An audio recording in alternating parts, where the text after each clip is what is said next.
পানি ঢাল চুপ করে থাক ধোকাবাজ চোখে তোদের নাহি লাজ চুপ করে থাক ধোকাবাজ চোখে তোদের নাহি লাজ গোড়া কেটে মাথায় ঢালো পানি তোদের চিনি আর কতকাল করবি রে শয়তানি।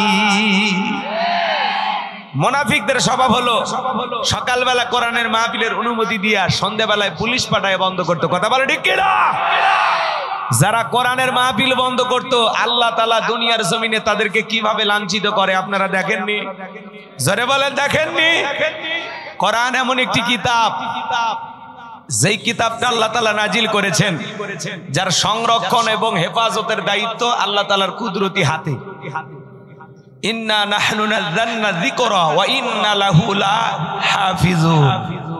এই কিতাব নাজিল করেছি আমি, এর সম্পূর্ণ সংরক্ষণ এবং হেফাজতের দায়িত্ব আমি আল্লাহর হাতে। আল্লাহু আকবার বলেন।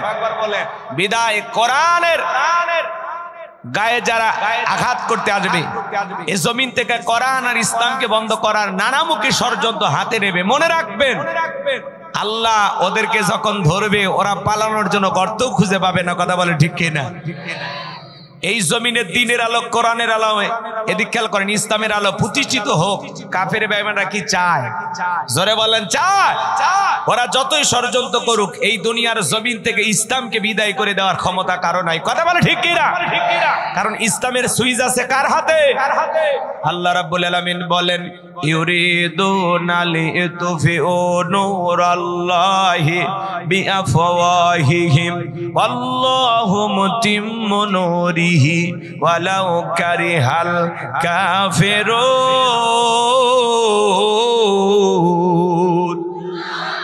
সূরা সফ আয়াত নাম্বার 8। আমার আল্লাহ রাব্বুল আলামিন জানিয়ে দিলেন কাফেররা চায় মুখের ফুৎকারে দিনের আলোকে ইসলামের আলোকে কোরআনের আলোকে নিভায়া দিতে। আমার আল্লাহ ডেকে বলেন আল্লাহু মুতিম্মু নূরিহি, এই জমিনে দিনের আলোকে কোরআনের আলোকে ইসলামের আলোকে আমি আল্লাহ পাক প্রতিষ্ঠিত করে ছাড়ব। যদিও কাফের বেঈমানদের অন্তরে যত ধরনের জ্বালা যন্ত্রণা হোক না কেন, বলুন আল্লাহু আকবার। ইসলাম আছে থাকবে, বিরোধিতা যারা করবে এরাই থাকতে পারবে না। কথা বলেন ঠিক কিনা? তাহলে মুনাফিক চেনা বড় কঠিন। মনে রাখবেন বৌদ্ধ খ্রিস্টান অমুসলিমদের ভিতর থেকে মুনাফিকের জন্ম হয় না, মুনাফিকের জন্ম হয় মুসলমানের ভিতর থেকে। কথা বলেন ঠিক কিনা? আশেপাশে ঘাপটি মেরে থাকে, চেনা যায় না। মনে রাখবেন দাড়ি টুপি থাকার পরে মুনাফিক হতে পারে, হজ করার পরে আলহাজ মুনাফিক হতে পারে। নবীজির পিছনে নামাজ পড়ে লোকটা যদি মুনাফিক হয়, আপনার আমার পিছনে নামাজ পড়ে তার চাইতে বড়টা হবে। কথা বলে ঠিক কিনা? এই জন্য মুনাফিকদের মুখোশ উন্মোচন করার সময় আমার হাতে নাই, আমি ওইদিকে যাব না। আমি আজকে আলোচনা করব আল্লাহর ভিআইপি মুমিন বান্দাদেরকে নিয়ে। চিৎকার মেরে বলুন আল্লাহু আকবার। আর একটু জোরে বলুন আল্লাহু আকবার। তাহলে সূরার নাম সূরাল মুমিনুন। মোট আয়াত কত বললাম? 118। এদিকে এদিকে ভাই, খালি ওয়াজ শুনলে হবে না, মনোযোগ দিয়ে শোনা লাগবে। সূরার নাম কি বলেছি বলেন তো? এই আওয়াজ আপনাদের, এই আওয়াজ কি? আজকে সারাদিন খাওয়া দাওয়া করেন নাই? খাবারের ব্যবস্থা করব নাকি? কথা এরকম বললে হবে না। একটু হাত তোলেন তো দেখি, সবাই একটু হাত তোলেন তো। একটা তাকবীর দেন, লিল্লাহি তাকবীর। এই আওয়াজ একটু আওয়াজ বাড়ান। রব্বাকা ফাকাব্বির, তাকবীর হবে রবের নামে, স্লোগান হবে রবের নামে। আল্লাহর শ্রেষ্ঠত্ব বরত্ব ঘোষণা করলে সেই জায়গায় শয়তানি শক্তি টিকতে পারবে না। কথা বলে ঠিক কিনা? একটু জোরে সোরে আওয়াজ দেন, লিল্লাহি তাকবীর। আল কোরআনের আলো, আল হাদিসের আলো, দুনিয়ার মুসলিম, সারা বিশ্বের মুসলিম, আমার নেতা তোমার নেতা, লিল্লাহি তাকবীর। আল্লাহ আপনাদের কবুল করুন, জোরে বলুন আমিন। তাহলে সূরা আল মুমিনুন মোট আয়াত 118, রুকু আছে 6টি। বিশ্বনবীর মক্কার জিন্দেগিতে আল্লাহ তাআলা এই সূরাটি নাজিল করেছেন। জবান ছেড়ে সবাই একটু মহব্বতে আমার সঙ্গে তেলাওয়াত করুন। আউযু বিল্লাহি মিনাশ শাইতানির রাজীম, বিসমিল্লাহির রাহমানির রাহিম। বিতাড়িত মোর্দার শয়তানের কাছ থেকে, অভিশপ্ত ইবলিসের কাছ থেকে আল্লাহ তাআলার কাছে আশ্রয় প্রার্থনা চাচ্ছি। পরম করুণাময় সিমদালু আল্লাহ তাআলার নামে শুরু করছি। আমার আল্লাহ রাব্বুল আলামিন বলেন, قد فلح المؤمنون।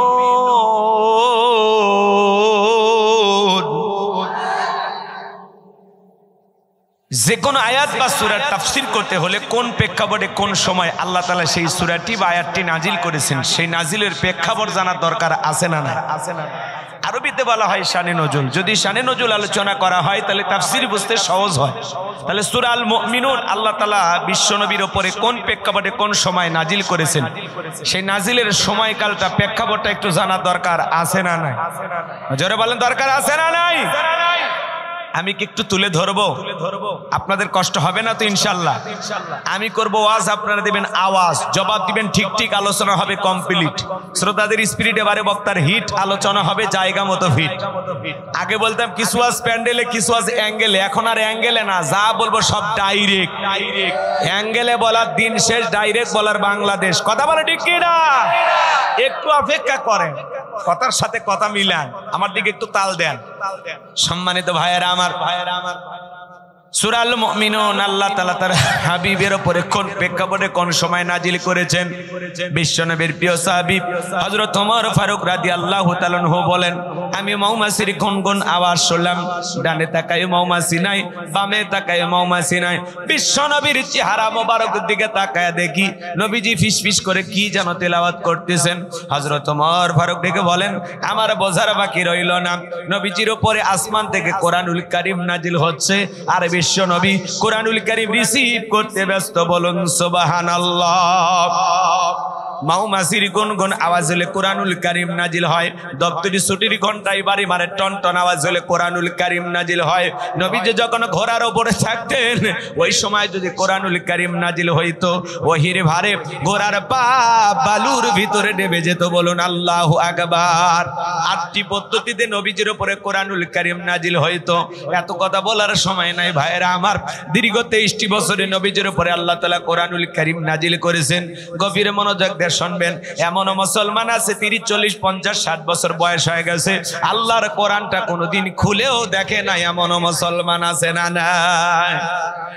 কোরআনের সাথে আমাদের সম্পর্ক রাখার দরকার আছে না নাই?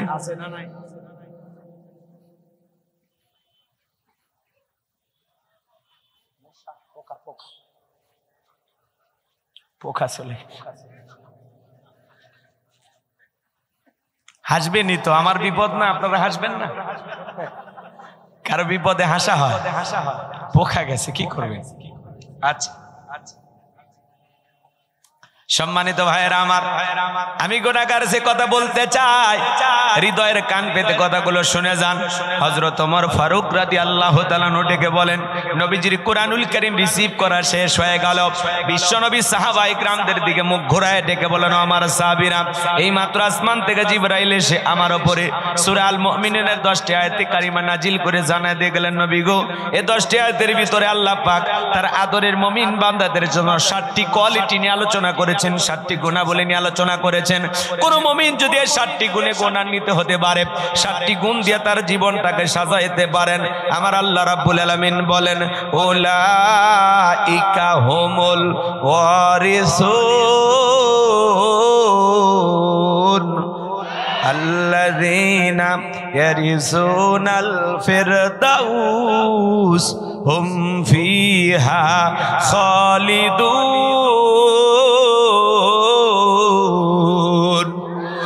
আমার আল্লাহ রাব্বুল আলামিন বলেন, তারাই হবেন উত্তরাধিকারী জান্নাতুল ফেরদাউসের, সেখানে তারা চিরকাল বসবাস করবেন। আমার আল্লাহ কোনোদিন তাদেরকে জান্নাত থেকে বের করে দেবেন না। চিৎকার মেরে বলুন সুবহানাল্লাহ। বাবা মারা গেলে ওয়ারিশ সূত্রে সন্তান যেরকম বাবার সম্পত্তির ভাগ পায়, কোন মুমিন যদি 7টি গুণে গুণান্বিত হতে পারে, 7টি গুণ দিয়ে তার জীবনটাকে সাজাইতে পারেন, আমার আল্লাহ তাআলা তার নামে জান্নাতুল ফেরদাউসের ভিতরে জায়গা বরাদ্দ রাখবেন। সে হবে জান্নাতুল ফেরদাউসের উত্তরাধিকারী। বলুন সুবহানাল্লাহ। দুনিয়াতে ঢাকা, গুলশানে, রাজশাহী শহরে যদি বাড়ি থাকে, জায়গা সম্পদ থাকে, আপনি আমি পাগল পারা হয়ে যায়। মনে রাখবেন বাজান, ঢাকা, গুলশান বা উত্তরায় নয়, জান্নাতুল ফেরদাউস ফেরদাউসে কারা কারা যেতে চান দুই হাত তুলে আল্লাহকে দেখান। আপনারা সবাইকে জান্নাতে যেতে চান? আল্লাহ আমাদের সবাইকে জান্নাতুল ফেরদাউসের মেহমান হিসেবে কবুল করুন। জোরে বলুন আমিন। জান্নাতে যেতে হলে কয়টা গুনাহ বলি? 7টি। জোরে বলেন কয়টি? আরো জোরে। জোর হলো না, উঠেই যাবে। হ্যাঁ, মিছিল করার অভ্যাস করেন। 16 বছর মিছিল করতে পারেননি, সামনে মিছিল করা লাগবে। সামনে আসবে শুভ দিন, চিন্তা ভাবনা করে নিন। রাগ করেন নাকি আপনারা? মন খারাপ করবেন না আমার ভাইয়েরা, গভীর মনোযোগ দিয়ে শুনবেন। নবী আমার তখন সাহাবায়ে কেরামদের সামনে তিলাওয়াত করলেন। আমার আল্লাহ রাব্বুল আলামিন বলেন, ক্বাদ ফালাহাল মুমিনুন।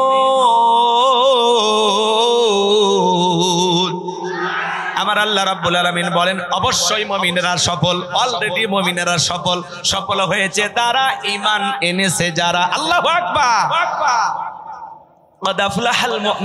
অবশ্যই মুমিনেরা সফল। অলরেডি মুমিনেরা সফল। সফল হয়েছে তারা, ঈমান এনেছে যারা। আল্লাহু আকবার বলেন। আমরা মনে করি ক্ষমতা থাকলে সফল, টাকা থাকলে সফল, যশ খ্যাতি, নায়ক, সুপারস্টার, সেলিব্রিটি, এরা বুঝি সফল। আল্লাহর কাছে এগুলো সফলতার মাপকাঠি না। আল্লাহর কাছে সফল হতে পারবে তারা, ঈমান আনবে যারা। আল্লাহু আকবার বলেন। বর্তমান পৃথিবীর সবচাইতে ক্ষমতাধর ব্যক্তির নাম হলো ডোনাল্ড ট্রাম্প। কথা বলেন না? আমেরিকার প্রেসিডেন্ট। আমেরিকার ইতিহাসে আজ পর্যন্ত কখনো ওই দেশে কোনো নারী প্রেসিডেন্ট হয়নি। কথা বলেন না কেন? তো আমেরিকা পুরো পৃথিবীবাসীকে উৎসাহ দিলেও নিজের বেলায় কিন্তু ওরা ঠিকই 16 আনা হিসাব বোঝে। কথা কয় না কেন? নারীর ক্ষমতায়নের দিকে অন্য রাষ্ট্রদেরকে উৎসাহ দিলেও ওরা নিজের বেলায় কখনো আজ পর্যন্ত আমেরিকার ইতিহাসে কোনো নারীকে তারা প্রেসিডেন্ট বানায়নি। কথা বলে ঠিক কিনা? তা আমেরিকা যদি এই সিদ্ধান্ত নিতে পারে, ডোনাল্ড ট্রাম্পের মতো মানুষকে প্রেসিডেন্ট মানতে পারে, আগামীতে আর যাই হোক, যেই দলেরই হোক, আমরা একটা পুরুষ প্রধানমন্ত্রী চাই। কথা বলে ঠিক কিনা? এই দেশে নারী না, পুরুষ প্রধানমন্ত্রী চান, যেই দলেরই হোক। কারা একটু হাত তুলে দেখান তো দেখি। লিল্লাহি তাকবীর। হাত নামান। নারীদের দেখার দিন শেষ। আগামীতে পুরুষের বাংলাদেশ। যেই দলেরই হোক, একটা পুরুষ চাই। কি চাই? এটা কি অন্যায় বলা? বলেন এটা কি অন্যায়? কারণ মেয়েদের রাগ বেশি। যে ম্যাডাম ছিল, বারবার বললাম ম্যাডাম একটু পদত্যাগ করেন। আল্লাহ বলে কিসের পদত্যাগ? এরা যে অন্যায় অপরাধ করেছে, শুধু পদত্যাগ। আমি আল্লাহ এদেরকে দেশ ত্যাগ করতে বাধ্য করবো। আল্লাহু আকবার বলে। ইন্না বাতশা রাব্বিকা লাশাদীদ। আল্লাহর পাকড়াও বড় কঠিন। আল্লাহ ধরে না, যেদিন ধরবে মামু বাড়ি দিল্লি গিয়ে পড়বে। কথা বলে ঠিক কিনা? উনি এদেশ থেকে পালিয়ে যাওয়ার কারণে এই দেশের মানুষের যে পরিমাণে ক্ষতি হয়েছে, ওই 2-3 দিন যে পরিমাণে লুটপাট হয়েছে, যে পরিমাণে দুর্নীতি হয়েছে, যে পরিমাণে মানুষ ক্ষতিগ্রস্ত হয়েছে, আল্লাহর কাছে ওনাকে জবাব দিতে হবে। উনি যদি পদত্যাগ করে জেলেও যাইতেন, নেতা কর্মীরা কয়েকদিন পরে ফুলের মালা নিয়ে জেল গেটে যা অপেক্ষা করে থাকতো আর বলতো জেলের তালা ভাঙবো, নেত্রীকে বের করে আনবো। কথা বলেন। আপনি সেই সুযোগটা আমাদের দিলেন না। কথা কয় না কেন? রাগ করেন? মাঝে মাঝে কল রেকর্ড ফাঁস হয়, বলে দেশের খুব কাছে আছি, চট করে ঢুকবো। ঢুকবেনই তো বের হলেন কেন? আর আসবেনই বলা দরকার কি? যাওয়ার আগে বলে গেছেন, তাহলে আসার আগে বলা লাগবে কেন? আপনি আসেন। মেয়ে মানুষ কতদিন বাইরে থাকবেন? কথা কয় না কেন? এই দেশ আপনার বাবার, এই দেশ আপনার স্বামীর। কথা বলে ঠিক কিনা? আপনি আসেন। কথা কয় না কেন? ববু আইবা, তুমি আইবা গো, সেই দিন আইসা বুবু ক্ষমতা পাইবা না। খোঁজ নাই বুবু কাদের কাকার, অবস্থা খারাপ তোর বেজ বাবার। হাউন আঙ্কেল এখন সামনেও আসে না। নেতা কর্মী সব জেলের ভিতর, আমি আসি ডরের ওপর। কখন জানি আসে গ্রেপ্তারি পরোয়ানা। বুবু আইবা, তুমি আইবা গো, সেই দিন আইসা বুবু চিয়ার পাইবা না। ক্ষমতার চেয়ার থেকে নামা সহজ, কিন্তু ওই চেয়ারে ওঠা কঠিন। কথা বলেন ঠিক কিনা? আর যাই করেন আগামীতে বুঝে শুনে কাজ করবে। মেয়েদের রাগ বেশি, জেদ বেশি। দেখেন না, স্বামীর সাথে বাড়িতে ঝগড়া লাগে, হাড়ি পাতিল ভাঙ্গে ফেলে দেয়, স্বামী তুলে আছাড় মারে, রাগ করে সংসার ছুঁয়া বাপের বাড়ি দৌড়ে যায়। রাগ করে 20 কোটি জনগণ থেকে একটা দেশ থেকে পালিয়ে গেছে, এই দুঃখ রাখবেন কোথায়? পুরুষের এই কাজ করতো। রাগ করেন না ভাইরা আমার, সামনের দিকে চাই ভাসান গো আমার, মন খারাপ করবেন না। এজন্য ক্ষমতা পাইলে সফল হওয়া যাবে, টাকা থাকলে সফল হওয়া যাবে, সেলিব্রিটি হলে সফল হওয়া যাবে, আল্লাহর কাছে সফল হতে পারবে তারা ঈমান আনবে যারা। এজন্য আল্লাহ বলেন ক্বাদ আফলাহাল মুমিনুন, অবশ্যই মুমিনেরা সফল, অলরেডি মুমিনেরা সফল হয়েছে তারা, ঈমান এনেছে যারা। বেঈমানেরা ক্ষমতার দিক দিয়ে সফল হতে পারে, মরার পরে সবগুলো বেঈমানকে পিটাইয়া জাহান্নামে দিবেন তিনি কে? আপনার চেহারা কালো হোক, ফর্সা হোক, লম্বা হন, খাটো হন, ধনী হন, গরিব হন, তাতে কোনো সমস্যা নাই।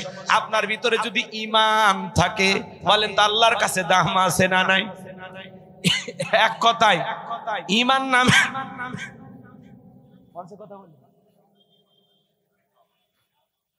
টেনশন করেন না, ঠিক আছে? কথাবার্তা কিচ্ছু বললেন না, চুপচাপ একটু থাকেন, আমার মতো একটু বলতে দেন। আচ্ছা, এদিক খেয়াল করেন, আমি যে কথা বলতে চাচ্ছিলাম শোনেন। আপনার চেহারা যেমনই হোক, যদি আপনার ভিতরে ঈমান থাকে, বলেন তো দাম আছে কার কাছে? আর বেঈমানেরা ওরা ক্ষমতার দিক দিয়ে দুনিয়াতে সফল হতে পারে, মরার পরে সবগুলো বেঈমানকে পিটাইয়া জাহান্নামে দিবেন তিনি কে? আর একটু জোরে বলেন কে? আর ঈমান নামের পাসপোর্ট যারা আছে তার জান্নাতের ভিসা লাগবেই, সুবহানাল্লাহ কোন। তাহলে ঈমান আনতে রাজি আছেন তো ইনশাআল্লাহ? আমরা ঈমানদার তো নাকি বলেন? নাকি কোনো ভেজাল আছে? তাহলে আল্লাহর কাছে দাম আছে তার, ঈমান আছে যার। আমি শুধু বলবো ঈমান এনেছে যারা, আপনারা বলবেন সফল হয়েছে তারা। কি বলেন, বলতে পারবেন? ঈমানদাররা দুনিয়াতেও সফল, আখিরাতেও সফল। আল্লাহ যেন আমাদেরকে সফল মুমিন হওয়ার তৌফিক দান করেন, জোরে বলেন আমিন। তাহলে বলেন সফল হয়েছে কারা? আল্লাহর কাছে দামি বান্দা কারা? ঈমানদার বান্দা যারা। আপনার চেহারা ওই যে আগে বললাম, কালো হোক, ফর্সা হোক, ধনী হন, গরিব হন, তাতে কোনো সমস্যা নাই। আপনার ভিতরে ঈমান আছে, আল্লাহর কাছে আপনার দাম আছে। এই জীবনে যদি আল্লাহর কাছে দামি হতে পারি, আর কিছু চাওয়ার আছে? তাহলে আল্লাহর কাছে দামি হতে চান তো?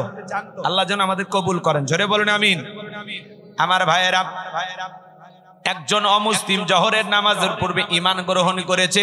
আপনারাই বলেন তো বাজান, তার উপরে জোহরের সালাত আদায় করা কি ফরজ? মাশাআল্লাহ, চমৎকার শ্রোতা। মনে রাখবেন ভাইয়েরা আমার, একজন মুসলিম জোহরের নামাজের পূর্বে ঈমান গ্রহণ করলে ওই ব্যক্তির উপরে যেমন জোহরের সালাত আদায় করা ফরজ, ঠিক ঈমান আনার পরে মুমিন জীবনের সবচাইতে গুরুত্বপূর্ণ ইবাদতের নাম হলো সালাত। কিয়ামতের ময়দানে আল্লাহ তাআলা সর্বপ্রথম সালাতের হিসাব নেবেন। গভীর মনোযোগ দিয়ে কথাগুলো শুনে যাবেন বাজান। এই জন্য আল্লাহ তাআলা যখন মুমিনদের 7টি কোয়ালিটি নিয়ে, 7টি গুণাবলী নিয়ে আলোচনা করলেন, আমার আল্লাহ রাব্বুল আলামিন 1 নাম্বার সালাত দিয়ে শুরু করলেন। বলুন আল্লাহু আকবার। যুবক যারা আছো নিরাশ হয় না, 4 নাম্বার গুণাবলীতে যুবকদের ওয়াজ আছে।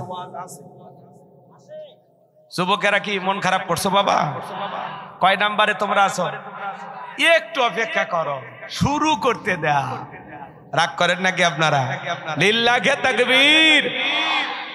মুমিন বান্দার 1 নাম্বার গুণাবলী আমার আল্লাহ রাব্বুল আলামিন বলেন, আল্লাযীনা হুম ফি সালাতিহিম খাশিউন। মুমিন বান্দার 1 নাম্বার গুণাবলী আমার আল্লাহ রাব্বুল আলামিন জানিয়ে দিলেন, যারা নিজেদের সালাত বিনয়ের সহিত, নম্রতার সহিত, আল্লাহর ভয় নিয়ে আদায় করে। সালাত আদায় করা লাগবে বিনয়ের সহিত, নম্রতার সহিত, আল্লাহর ভয় নিয়ে। এই আয়াতের ব্যাখ্যায় তাফসীর কারকারী লিখেছেন, অন্তরের ভিতরে সুচিন্তা, দুশ্চিন্তা, কুশ্চিন্তা, বিবির কথা, সংসারের কথা, ব্যবসা বাণিজ্যের কথা, দুনিয়াবি কোনো চিন্তা ভাবনা মনের মধ্যে রাখা যাবে না। টেনশন মুক্ত হৃদয় নিয়ে, আল্লাহর ভয় নিয়ে সালাত আদায় করতে হবে। কথা বলে ঠিক কিনা? এজন্য আল্লাহ রাব্বুল আলামিন বলেন, আল্লাযীনা হুম ফি সালাতিহিম খাশিউন। আমার আল্লাহ রাব্বুল আলামিন বলেন, যারা নিজেদের সালাত বিনয়ের সহিত, নম্রতার সহিত, আল্লাহর ভয় নিয়ে আদায় করে। আপনি আমি যখন মসজিদে সালাত আদায় করার জন্য দাঁড়িয়ে যাব, অন্তরের ভিতরে একমাত্র ভয় থাকতে হবে কার? ইয়া আইয়ুহাল্লাযীনা আমানুত্তাকুল্লাহ, হে ঈমানদারগণ আমি আল্লাহকে ভয় করো, হাক্কা তুকাতিহি, ভয় করার মতো ভয় করো। আপনি আমি যখন সালাতে দাঁড়িয়ে যাব মনে মনে খেয়াল করব আমি সালাত আদায় করতেছি, আমার আল্লাহ আমাকে দেখতেছেন। আল্লাহু আকবার বলেন। আপনি আমি সালাত আদায় করব, আরে মনে মনে খেয়াল করব এই জোহরের সালাত আমার জীবনের শেষ সালাত, আমি আসর পর্যন্ত এই দুনিয়ার জমিনে নাও জীবিত থাকতে পারি। কথা বলে ঠিক কি না? ফাঁসির আসামিকে যদি বলা হয় এখন রাত 10টা বাজে 12টায় তোমার ফাঁসি, লোকটা যদি ইমানদার হয় অবশ্যই 2 রাকাত সালাত আদায় করবে। ফাঁসির আসামি যেমন জীবনের শেষ মনে করে 2 রাকাত নামাজ আদায় করে গুরুত্ব সহকারে, ঠিক প্রত্যেকটা সালাতে প্রত্যেকটা ওয়াক্তে সালাত আদায় করবেন। আর মনে মনে খেয়াল করবেন এই সালাত আমার জীবনের শেষ সালাত। এই ভেবে যদি আমরা সালাতগুলো আদায় করি আমাদের নামাজগুলো কবুল করবেন কে? নামাজ দিয়ে তামাশা করা যাবে না। সাহাবা ইকরাম কিভাবে সালাত আদায় করেছিলেন, আল্লাহ রসুল কিভাবে সালাত আদায় করেছিলেন, সেই পদ্ধতিতে আমাদেরকে সালাত আদায় করতে হবে। আম্মা জান আয়েশা ডেকে বলেন নবীজি নামাজের ভিতরে এত লম্বা সময় ধরে দাঁড়িয়ে থাকতেন, মাঝে মাঝে তাকায় দেখতাম নবীজির পা মোবারক ফুলে উঠেছে। আম্মা জান আয়েশা আরো ডেকে বলেন মাঝে মাঝে নবীজি সিজদায় গিয়ে এতটা লম্বা সময় থাকতেন, মাঝে মাঝে মনে হইতো নবীজি আর কোনোদিন সিজদা থেকে মাথা উঠাবেন না। এত লম্বা সময় ধরে সিজদা দিতেন নবী মুহাম্মদ রাসূলুল্লাহ সাল্লাল্লাহু আলাইহি ওয়াসাল্লাম। যে নবীর জীবনে কোনো গুনাহ নাই, সেই নবী দিনের মধ্যে 70 থেকে 100 বার ইস্তেগফার পড়তেন। আর আপনার আমার জীবন গুনাহ দিয়ে ভরা, কিন্তু ইস্তেগফার পড়ার সময় নাই। কথা বলেন ঠিক কি না? সাহাবা ইকরাম কিভাবে সালাত আদায় করতেন? বিশ্বনবীর সাহাবীরা যখন মরুভূমিতে সালাত আদায় করার জন্য দাঁড়িয়ে যেতেন, ওই মরুভূমির পাখিগুলো খেজুর গাছ মনে করে সাহাবা ইকরামদের কাঁধের উপরে মাথার উপরে বসে থাকতো। নবীজির সাহাবীরা সালাতে এত মনোযোগ, কাঁধে পাখি পরে থাকে, তারপরে তারা টের পাইতো না। বলুন সুবহানাল্লাহ। আর আপনি আমি সালাত আদায় করি, মশা যদি পরে এই হাতে এই জায়গায় নিয়ে যা, আগে মশা মারে তারপরে সূরা ধরে। কথা কোন ঠিক কি না? আমার ভাইয়েরা, বিশ্ব নবীর সাহাবীরা কিভাবে সালাত আদায় করতে জানেন? হযরতে তালহা রাদিয়াল্লাহু তাআলা আনহু সালাত আদায় করতেছিলেন, ছেলেটা খেলা করতেছিল, জঙ্গল থেকে সাপ এসে সন্তানটাকে পেঁচিয়ে ধরলেন, স্ত্রী মানুষজনকে ডাকলেন, ছেলেটাকে বিপদ মুক্ত করলেন। হযরতে তালহা নামাজ শেষে জিজ্ঞাসা করে বিবিরে, বাড়িতে এত মানুষজন, ব্যাপারটা বুঝতে পারলাম না। ডেকে বলে স্বামী আপনি যখন সালাত আদায় করার জন্য দাঁড়িয়ে গেছেন, জঙ্গল থেকে সাপ এসে সন্তানটাকে পেঁচিয়ে ধরেছিল, আমি মানুষজনকে ডাকলাম, ছেলেটাকে বিপদ মুক্ত করলাম, এত ঘটনা আপনার চোখের সামনে ঘটে গেল, আপনি কি কিছুই বলতে পারেন না? হযরতে তালহা ডেকে বলেন বিবিরে, নামাজের মধ্যে মঞ্চ দিয়ে দিক সেদিক চলে যায়, তাহলে নামাজ তো আর নামাজ থাকে না। বলুন আল্লাহু আকবার। আমরা নামাজ পড়ি রাজশাহী, মন চলে যায় ভারতের বর্ডারে। কথা বলেন না কেন? রাগ করেন? নামাজ পড়ে বগুড়া, মন চলে যায় মাগুরা। নামাজ পড়ে বাগোপাড়া, মন চলে যায় ভেড়ামারা। কথা বলেন। নামাজের মধ্যে দাঁড়ায় আমাদের খালি মন ছটফট করে, দুনিয়াবি নানান চিন্তা ভাবনা নামাজের মধ্যে মনে হয়। মাঝে মাঝে দুনিয়াবি এত কথা নামাজের মধ্যেই মনে হয়। নামাজ 2 রাকাত চলতেছে না 3 রাকাত, নামাজ ব্রেক করে চিন্তা করা লাগে। রাগ করেন নাকি আপনারা? আমার ভাইরা, না সালাতের ভিতরে মাঝে মাঝে দুনিয়াবি এত চিন্তা ভাবনা নামাজের মধ্যে মনে হয়। সিজদা 2টা দিলাম না 1টা দিলাম, নামাজের মধ্যেই চিন্তা করা লাগে। কথা বলেন ঠিক কিনা? আমাদের পাগল মন খালি ছটফট করে, দুনিয়াবি নানান চিন্তা ভাবনা সালাতের মধ্যেই মনে হয়। কথা বলেন ঠিক কিনা? সম্মানিত ভাইরা আমার, গভীর মনোযোগ দিয়ে কথাগুলো শুনবেন। নামাজের ব্যাপারে তাড়াহুড়ো করা যাবে না। এক চাচা মিয়া তো তাড়াহুড়ো করে ওযু করছে, এক ঠ্যাং না ধুয়ে মসজিদে ঢুকছে, টাইসালা মসজিদ পিছলা খায়, চাচা একদিক লঙ্গি একদিক, তাও বলে আল্লাহু আকবার। মানুষ বলে চাচা আগে লঙ্গি ঠিক করেন, কয় না আগে জামাত ধরি। আছে না এরকম 4G 5G গতির নামাজি বাবা।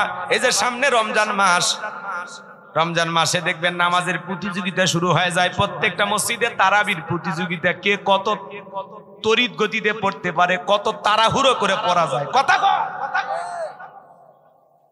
প্রথম তারাবি মসজিদের জায়গা হয় না, মসজিদের বারান্দা ভরে যায়, এমনকি রাস্তার উপরেও নামাজের ব্যবস্থা করা লাগে। এত মুসল্লির আমদানি ঘটে, আলহামদুলিল্লাহ, লক্ষণ খুবই ভালো। কিন্তু এক সপ্তাহ পরে বাহিরের কাতার খাওয়া শেষ, বারান্দার কাতার খাওয়া শেষ, 15 দিনের মধ্যে আর মুসল্লি খুঁজে পাওয়া যায় না। ওই আগের যে 2-3 কাতার নামাজ পড়ে ওই একই মানুষগুলো পাওয়া যায়। কথা বলে ঠিক কিনা? আবার ওই মানুষগুলো উকি ঝুঁকি মারবে কোন দিন? লাইলাতুল কদরে রাত্রি তালাশ করার জন্য 26শে রমাদান হাজির হয়ে যাবে। কথা বলেন ঠিক কিনা? আপনাদের এলাকায় এরকম হয় না? না, রাজশাহীর মানুষ ভালো, আল্লাহওয়ালা, জিন্দা শাহজালাল। রাগ করেন নাকি আপনারা আমার ভাইয়েরা? এজন্য রমজান মাসে দেখবেন 2 মসজিদের মুসল্লি এক জায়গায় গল্প করে, দোস্ত তোমাদের প্রথম তারাবি কয় আমাদের হুজুর আল্লাহওয়ালা 1 ঘন্টা সময় লাগছে। তখন বলে কি এতক্ষণ? আর আমাদের হুজুর বিদ্যুতের গতি ফেল কে? কয় 20 মিনিটে সব শেষ।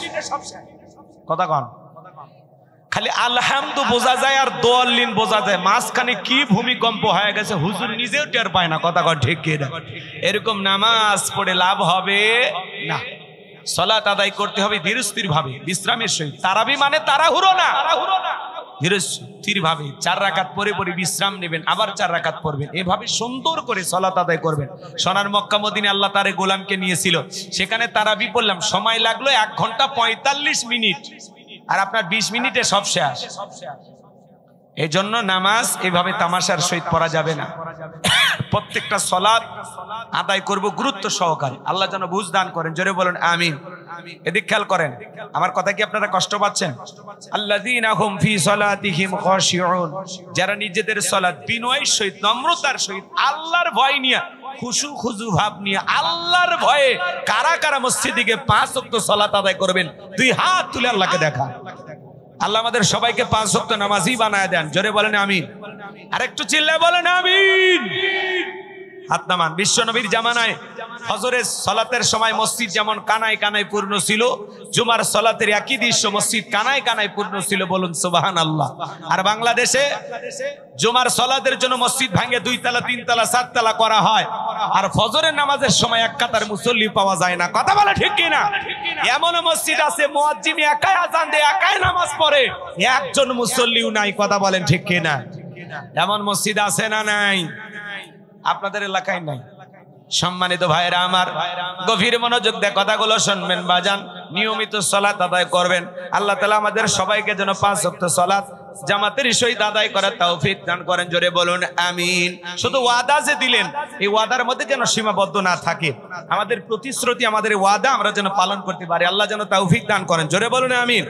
এইবার মুমিন বান্দার 2 নাম্বার গুণাবলী, ওয়াল্লাযীনা হুম আনিল লাগবি মুরিদুন। মুমিন বান্দার 2 নাম্বার গুণাবলী, অনার্থক কথাবার্তা বলা যাবে না, অপ্রয়োজনীয় কথা বলা যাবে না। মুমিন বান্দা জবান দিয়ে কথা বলবে ততটুকু প্রয়োজন যতটুকু। আর আমরা এক জায়গায় বসে চায়ের কাপে ঝড় তোলে, অমুক খারাপ তমুক খারাপ, এ ভালো না সে ভালো না, মনে হয় গীবত কমিটির সভাপতি সেক্রেটারি বসে গেছে। কথা বলা ঠিক কিনা? জবান দিয়ে যা ইচ্ছা তাই বলা যাবে না। চায়ের কাপে ঝড় তোলে, মানুষের সমালোচনা দিয়া নিজের গুনার পাল্লা ভারী করে। কথা বলেন। আপনি চা খাচ্ছেন, খান, অমুক খারাপ তমুক খারাপ, এ ভালো না সে ভালো না, মানুষের সমালোচনা করে লাভ আছে? নিজের আত্মসমালোচনা করেন, নিজের জীবনের ত্রুটিগুলো তালাশ করেন, নিজেকে সংশোধন করার জন্য কাজ করেন। কথা বলেন। আর আমরা মনে হয় গীবত কমিটির সভাপতি হয়ে গেছে। আগে 4-5 জন মহিলা এক জায়গায় হলে গীবত, পরনিন্দা, চুগলখড়ি শুরু হইতো, এখন 4-5 জন পুরুষ এক জায়গায় হলে শুরু হয়ে যায়। আল্লাহ যেন আমাদের এই গীবত থেকে বেঁচে থাকার তৌফিক দান করেন, জোরে বলুন আমিন। আপনার জবান, এই যে চাই কাপে বৈশা উল্টো পাল্টা বলতেছেন, আলেমদেরকে, আলেমদের বিরুদ্ধে, ইসলামের বিরুদ্ধে যে সমালোচনা করেন, আপনি কি জানেন এই সমালোচনাকারীরা জাহান্নামে যাবে? ওয়াকুন্না নাখুদু মাল খাইদিন, যারা সমালোচনাকারী এরা যাবে সাকর নামক জাহান্নামে। কথা বলেন ঠিক কিনা? তাহলে সমালোচনা করা যাবে না। আপনি জবান দিয়ে অনার্থক কথা বলবেন, আপনার জবানের প্রত্যেকটা কথা আল্লাহ রেকর্ড করতেছেন। মা ইয়ালফিজু মিন কাউলিন ইল্লা লাদাইহি রাকিবুন আতীদ। বান্দা এমন কোন কথা বলে না, এমন কোন কর্মকাণ্ড করে না যা রেকর্ড করার জন্য আমার ফেরেশতারা নাই। আপনার জবানের প্রত্যেকটা কথা আল্লাহর সিআইডি গোয়েন্দা বাহিনী রেকর্ড করতেছে। আল্লাহু আকবার বলে, ফাঁকি দেওয়ার সুযোগ আছে? আমার ভাইয়েরা, এজন্য জবান দিয়ে যা খুশি তাই বলা যাবে না। মুমিন বান্দার 2 নাম্বার গুণাবলী, অনার্থক কাজ করা যাবে না। মুমিনের টাকা হলে মুমিন সিনেমা হল বানাবে না, যাত্রা গানের আয়োজন করবে না, গানের কনসার্ট দেবে না, মদের বার দেবে না। মুমিনের টাকা হলে মুমিন মসজিদ বানাবে, মাদ্রাসা বানাবে, ঈদগাহ মাঠ বানাবে, কবরস্থান বানাবে, তাফসীরুল কোরআন মাহফিলের আয়োজন করবে। মুমিনের অর্থ মুমিন ভালো কাজে ব্যয় করবে, যে কাজে ব্যয় করলে সওয়াব পাওয়া যায়। কি পাওয়া যায়?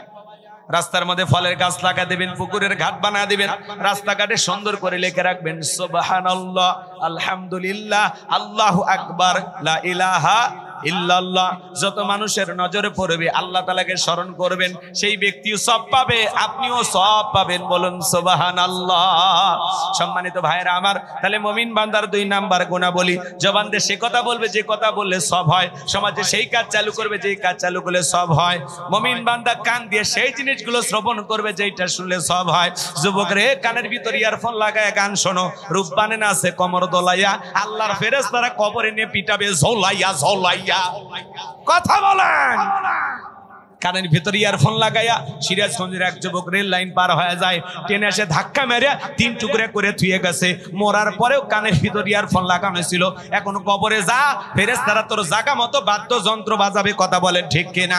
যুবক রে, এই কান আল্লাহ গান শোনার জন্য দেয় নাই। ওখানে ওলামা ইকরামদের বয়ান শুনতে হবে, ইসলামী সঙ্গীত শুনতে হবে, কোরআন তিলাওয়াত শ্রবণ করতে হবে, এই কান দিয়া ভালো ভালো কথা শ্রবণ করতে হবে। কথা বলেন ঠিক কিনা?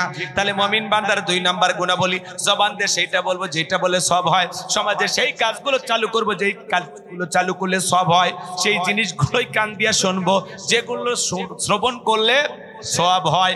এক কথায় সওয়াব আছে যেখানে, আরো আসতে বলেন, খবরদার বেশি জোরে বললেন না, জান বলেন, সওয়াব আছে যেখানে আর গুনাহ আছে যেখানে। এক কথায় মন্দ কথা বলবো না, মন্দ কাজ করব না, মন্দটা শুনবো।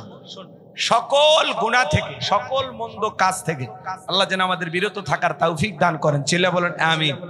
এটা হলো মুমিন বান্দার কয় নাম্বার কোয়ালিটি? 2 নাম্বার। জোরে বলেন কয়টি? 2 নাম্বার। এইবার 3 নাম্বার।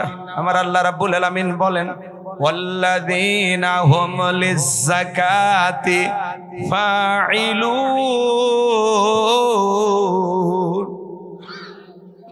মুমিন বান্দার 2 নাম্বার 3 নাম্বার গুণাবলী আমার আল্লাহ রাব্বুল আলামিন জানিয়ে দিলেন। মুমিন বান্দাকে আল্লাহ যদি নেশাব পরিমাণে ধন সম্পদের মালিক বানায় দেয়, মুমিন বান্দাকে আল্লাহ যদি ধনী বানায় দেয়, মুমিন বান্দাকে, এদিক খেয়াল করেন, আল্লাহ তাআলা যদি ধনী বানায় দেয়, নেশাব পরিমাণে সম্পদের মালিক বানায় দেয়, মুমিন বান্দা সক্রিয়ভাবে হিসাব করে করে বছরে কয় লাখ টাকার, কয় হাজার টাকা যাকাত আসবে, কয় কোটি টাকার, কয় লাখ টাকা যাকাত আসবে, হিসাব করে করে বছরে একবার যাকাত দেবে। কার ভয়ে? যাকাত দেওয়া নফল না ফরজ, নামাজ আদায় করা যেমনি ফরজ, যাকাত দেওয়া তেমনি ফরজ। কথা বলেন ঠিক কি না? যাকাত আসছে দারিদ্রতা বিমোচন করার জন্য, অভাব মুক্ত সমাজ রাষ্ট্র দেশ গড়ার জন্য। যাকাত আসছে পথে পড়ে থাকা অবহেলিত মানুষের মুখে হাসি ফোটানোর জন্য, রাস্তার এপারে 10 তলা উপরে গাছতলা এর ব্যবধানকে দূর করার জন্য। যাকাত আসছে এই সমাজের মানুষদেরকে সব দিক দিয়া উন্নয়নের মূল জায়গায় পৌঁছে দেওয়ার জন্য আল্লাহ তাআলা যাকাত দিয়েছেন। বলুন আল্লাহু আকবার। যাকাত হলো আর্থিক ইবাদত। যারা পিছিয়ে থাকা মানুষ তাদেরকে স্বাবলম্বী বানানোর জন্য এই যাকাতের সিস্টেম। আল্লাহু আকবার বলেন। বাংলাদেশের অর্থনীতি যাকাত ভিত্তিক না সুদ ভিত্তিক? সুদ ভিত্তিক অর্থনীতি। হালাল না হারাম? এই হারাম অর্থনীতিতে কোশ্চিন কালে বাংলাদেশকে কোন নেতা দারিদ্র মুক্ত করতে পারবে না। কথা বলেন ঠিক কিনা? বাংলাদেশকে যদি দারিদ্র মুক্ত করতে হয় যাকাত ভিত্তিক অর্থনীতি চালু করা লাগবে। কথা বলেন ঠিক কিনা? একটা যাকাত মন্ত্রণালয় চালু করতে হবে, আর এই মন্ত্রণালয়ের দায়িত্ব এদেশের ইসলামিক স্কলার, দ্বীনের দায়ী আলেমদের কাঁধে দিতে হবে। দেখেন, আজ সুন্নাহ ফাউন্ডেশনের সম্মানিত চেয়ারম্যান শাইখ আহমদুল্লাহ ভাই, আমাদের প্রিয় একজন মানুষ, উনি প্রায় 25 থেকে 30 হাজার পরিবারে রমজানের যা যা প্রয়োজন, একজন রোজাদারের ইফতার সিহারিতে যা যা প্রয়োজন, ট্রাক ভর্তি করে আপনাদের দেয়া এই দানের টাকা, আপনাদের দেয়া আমানত, সেই সমস্ত রোজাদারদের তালিকা করে তাদের ঘরে ঘরে পৌঁছে দিচ্ছেন। আল্লাহু আকবার বলেন। শাইখ আহমদুল্লাহ এমন একজন মানুষ আস-সুন্নাহ ফাউন্ডেশনের সম্মানিত চেয়ারম্যান, এদেশের দুর্যোগপূর্ণ অবস্থায়, সেটা বন্যা হোক, বিভিন্ন সমস্যা হোক, সবার আগে তিনি যে সুন্দর ভূমিকা পালন করেন, উম্মতের দরদি একজন আলেম, তার জন্য আমাদের দিল থেকে ভালোবাসা আছে না? আস্থা এবং বিশ্বাস কিভাবে অর্জন করেছেন? উনি যদি মনে করেন 100 কোটি টাকা দান প্রয়োজন, মানুষের কাছে চাইলে 100 কোটি পার হয়ে যায়, আল্লাহু আকবার বলে, উনি নিজে থেকে বলে আপাতত আর দান পাঠাবেন না, তাহলে মানুষ তাকে কতটা বিশ্বাস করেন? আমাদের সেই প্রিয় হুজুর, প্রিয় মানুষ শেখ আহমদুল্লাহ এই পবিত্র রমজান উপলক্ষে প্রায় 30,000 পরিবারে রমজানে যত খাবার প্রয়োজন, সিহারি ইফতারিতে যা যা প্রয়োজন, এগুলো বাজার, এগুলোর একটা প্যাকেজ করে তাদের ঘরে ঘরে পৌঁছে দিচ্ছেন। আল্লাহু আকবার বলেন, একটু জোরে বলেন আল্লাহু আকবার। তো আলেমদের দায়িত্ব দেওয়া লাগবে। ওই গুমসুর ডালচোর বিকাশের টাকা চোর ওই সমস্ত দুর্নীতিবাজ নেতাদেরকে দেওয়া যাবে না, যারা দেশের টাকা বিদেশে পাচার করে। আজ পর্যন্ত কোন আলেম এই দেশের টাকা বিদেশে পাচার করেছে এমন তথ্য আপনারা পাইছেন? জোরে বলেন পাইছেন? কিন্তু তারা 11 লক্ষ কোটি টাকা দুর্নীতি করে বিদেশে পাচার করেছে। 93 বিলিয়ন ডলার ঋণের বোঝা বাংলাদেশের মানুষের ঘাড়ে চাপিয়ে দিয়ে চলে গেছে। এদেশের 48 বিলিয়ন ডলার রিজার্ভ ছিল, সব খাইয়া লুটে পুটে দেশটাকে ধ্বংস করে দিয়ে ওরা পালিয়ে গেছে। কথা বলে ঠিক এরা? এমপি মন্ত্রী কেউ নাই, সব চলে গেছে। রাগ করেন নাকি আপনারা? এমপি মন্ত্রী আছে, মন্ত্রীরা সব কোথায় গেল? এমপিরা সব কোথায় গেল? কোথায় কাদের কাকা? ওদের সারা দেশটা এখন লাগে ফাঁকা ফাঁকা। আইন মন্ত্রী আটকে গেল আইনেরই ফাঁকে, দাড়ি সারা দরবেশটারে ভণ্ড ভণ্ড লাগে। এখন জেলখানায় থাকে, আবার দরবেশে নতুন করে দাড়ি উঠেছে। কথা এরা হলো সুবিধাবাদ জিন্দাবাদ। এই দাড়ি ওরা ব্যবহার করে, ওরা সত্যিকারে আশিকের রাসূল না, ওরা নবীর মহব্বতে দাড়ি রাখে না। দাড়ি হলো ওদের সাইনবোর্ড। কথা কর, রাগ করেন আমার কথায়? আমি কি বলবো নাকি?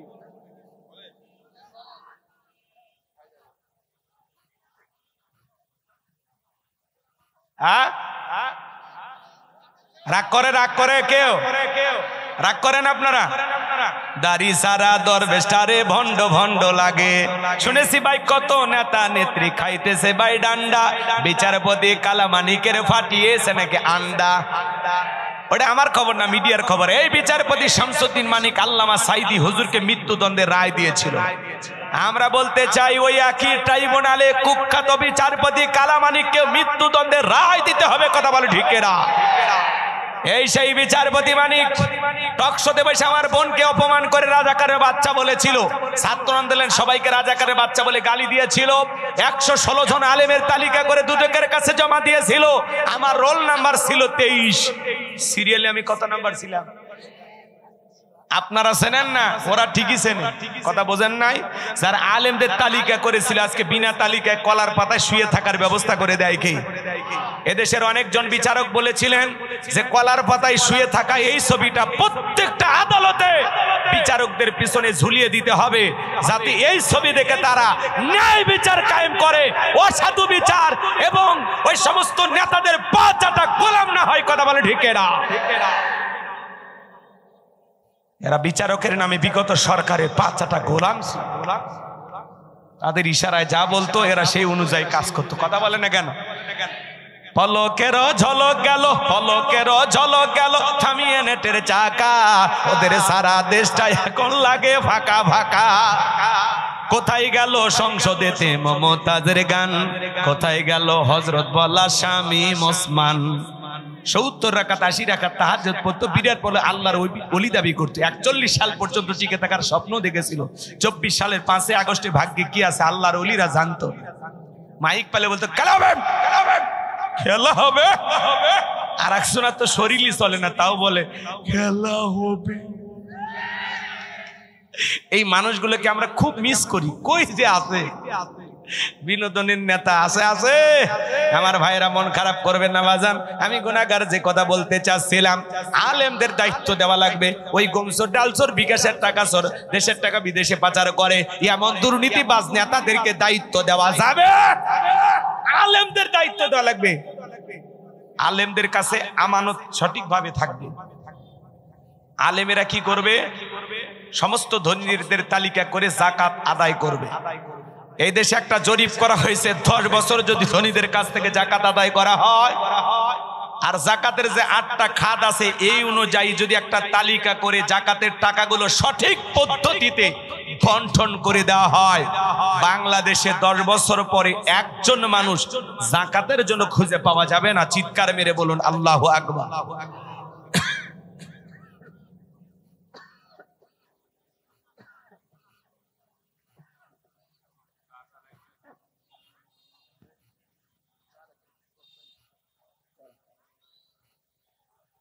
আমার ভাইয়েরা,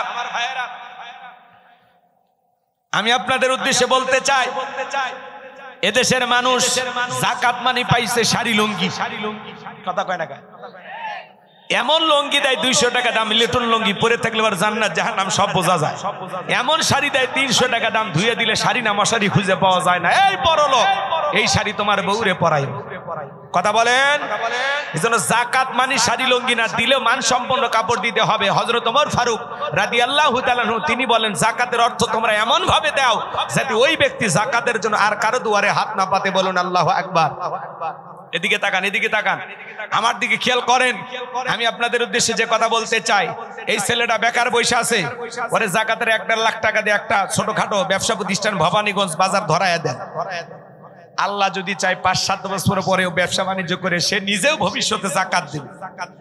কথা বলেন। এই ছেলেটা বেকার বসে আছে, ওরে যাকাতের 1.5 লাখ টাকা দিয়ে দেন, দিয়ে দেন, রিক্সা ভ্যান ধরায় দেন, দেখবেন এটা চালায়া তার দৈনিক একটা ইনকামের ব্যবস্থা হবে। কথা বলেন ঠিক কিনা? লোকটা তো বেকার থাকবে না, তার একটা কর্মস্থানের ব্যবস্থা হবে। একটা বিধবা নারী আছে, শাড়ি দিয়ে কি লাভ? সেলাই মেশিন কিনে দেন, 2টা ছাগলের বাচ্চা কিনে দেন, 2টা গাভী গরু কিনে দেন, এগুলো লালন পালন করে ভাগ্যের চাকা ঘুরাবে। যাকাতের অর্থ দিয়া মানুষের কর্মস্থানের ব্যবস্থা করতে হবে। যে যে কাজে দক্ষ সেই অভিজ্ঞতার আলোকে তাকে কিছু দিয়ে স্বাবলম্বী বানাইতে হবে। কথা বলে ঠিক কিনা? যাকাত আসছে এদেশের মানুষের মুখে হাসি ফোটানোর জন্য, দারিদ্র মুক্ত সমাজ রাষ্ট্র দেশ করার জন্য। যাকাতের চাইতে শক্তিশালী অর্থ বিভাগ আর হতে পারে। এদিকে এদিকে আমার দিকে খেয়াল করেন। আল্লাহর নবী মুসা আলাইহিস সালামের নাম আপনারা শুনেছেন। 2 মিনিট একটা ঘটনা বলে দিয়ে খারাপ লাগে। আল্লাহর নবী মুসা আলাইহিস সালাম কারুনকে যা বলে, কারুন তোমারে যাকাত দিতে হবে। কারুন ডেকে বলে, পয়গম্বর আমি যাকাত দিতে পারবো না। আল্লাহ নবী মুসা আলাইহিস সালামের রাগ কম না বেশি? যে নবী রেগে গেলে মাথার টুপি ভেদ করে চুল খাড়া হয়ে যায়। আল্লাহর নবী মুসা আলাইহিস সালামের চোখে এবং মুখের দিকে তাকায়া ডেকে বলে, পয়গম্বর রাগ করা লাগবে না, কত টাকা দিতে হবে আপনি বলেন। আল্লাহর নবী মুসা আলাইহিস সালাম ডেকে বলে, কারণ টাকা দিতে হবে শতকরা 2.5%। বলে ঠিক আছে, আমার একটু সময় দেন, আমি একটু হিসাব নিকাশ করে আপনাকে জানাবো। এইবার আল্লাহর নবী মুসা আলাইহিস সালাম চলে গেলেন, কারণ এইবার হিসাব নিকাশে বসে গেল। এই কারণকে আল্লাহ তাআলা 70টা উট, এদিক খেয়াল করেন, এত সম্পদ দিয়েছিল বাজান। এই কারণকে আল্লাহ তাআলা এত সম্পদ দিয়েছিল, 70টা উট লাগতো চাবি বহন করতে। চাবি যদি হাতে হয় তালা কত, আর তালা যদি হাতে হয় সিন্ধুকে মাল কত, ছোট মাথায় ধরবে না। কারণ এইবার হিসাব নিকাশ করে দেখে কয়েক হাজার কর্মচারী দিয়ে সারাদিন সারা রাত যদি যাকাতের টাকা দেওয়া হয়, এরপরেও টাকা শেষ হবে না। এমনি তো কৃপণ পায়ে স্যান্ডেলটা না ক্ষয় যাবে বলে, গায়ে জামা পরে না ছিঁড়ে যাবে বলে, সেই কৃপণ কি এত টাকা যাকাত দিতে পারে না? সে একটা গভীর ষড়যন্ত্র করলো। এলাকা একটা 2 নাম্বার মহিলা ছিল, নাম হলো সবদা। এই সবদা নামের পতিদের কাছে যে বলে, সবদা রে তোরে 2 বস্তা টাকা দেবো অ্যাডভান্স হিসেবে, আজকে 1 বস্তা টাকা দিলাম, আর আগামীকালকে সাক্ষী দেওয়ার পরে আর 1 বস্তা টাকা দেবো, বিনিময়ে আমার একটা কাজ তোকে করে দিতে হবে। আল্লাহ নবী মুসা আলাইহিস সালাম যখন হাজার হাজার জনগণের সামনে ভরা মজলিসে আল্লাহর পথে মানুষকে দাওয়াত দিবেন, ওই ভরা মজলিসে দাঁড়ায় একবার শুধু বলবি, মুসা নবী দিনের বেলা ওয়াজ করে, রাতের বেলা আমি সবদার সাথে রাত কাটাই, বাস এতটুকু কথা বললে যথেষ্ট, বাকি যা করার আমি করব। সবদা যেহেতু 2 নাম্বার মহিলা রাজি হয়ে গেল, আমার ভাইরা দিল দিয়ে কথাগুলো বোঝার চেষ্টা করবেন।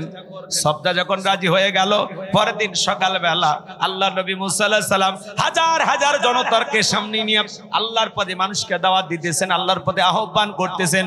ওই ভরা মজলিসে আল্লাহর নবী মুসা আলাইহিস সালামের আলোচনা শোনার পরে সবদার পাষাণ হৃদয় গইলা চোখ দিয়া পানি ঝরতেছে, জোরে কোন মারহাবা। কারণ ইশারা দিয়ে বলে সবদা দ্বারা, বলে আর একটু শুনি। দুইজন লোক পাঠায়া দিল, ওরা এসে বলে সবদা নেতা গতকালকে রাত্রিতে 1 বস্তা টাকা দিয়েছে অ্যাডভান্স হিসাবে, আর 1 বস্তা টাকা রেডি আছে, সাক্ষীটা দিয়ে টাকার বস্তাটি নিয়ে বাড়িতে চলে যাও। শব্দ বলে আর একটু শুনি, বলে না শুনতে দেওয়া যাবে না। দুইজন দুই হাত ধরে ভরা মজলিসে সবদাকে জোর করায় দাঁড় করায় দিল যখন, কারণ লাভ মেরে দাঁড়ায় বলে মুসারি ওয়াজ বন্ধ কর, টাকা দেখ 2 নাম্বার মহিলা দাঁড়াইছে। মহিলাটা 2 নাম্বার না 1 নাম্বার মুসা নবী কি জানে? রতনে রতন সেন। কথা কন ডাইরেক্ট বলতেছে, ও নবী মুসা ওয়াজ বন্ধ করো, তাকায় দেখো 2 নাম্বার মহিলা দাঁড়াইছে। আজও দেখবেন আলেম ওলামা যখন সুদের কথা বলে, মসজিদের সভাপতি হয়ে আছে সুদখোর।